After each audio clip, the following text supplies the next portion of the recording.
তো আসসালামু আলাইকুম বন্ধুরা, আপনারা সব কেমন আছেন? আশা করি ভালো আছেন, আমি অনেক ভালো আছি। তো আজকে গাড়ির ভিডিও না, আজকে খাওয়া দাওয়ার করার একটা ভিডিও নিয়ে আসলাম, যে আজকে খাওয়া দাওয়া কী কী করছি না করছি সেটাই। আর সেই খাওয়া দাওয়াটা করছি শ্বশুর বাড়িতে। তো কী কী আগে খাওয়ার সেটা দেখেন।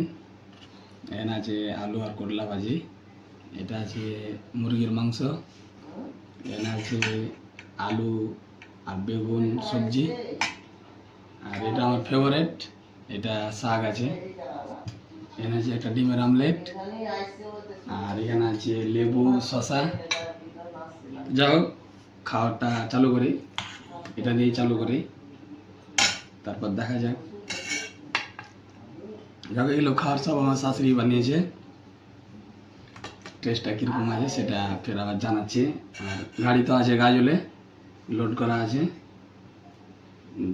আজকে যাবো সন্ধ্যার দিকে ছাড়বো, তারপর ছাড়বো তো আবার ভিডিও বানাবো, দেখতে পাবেন।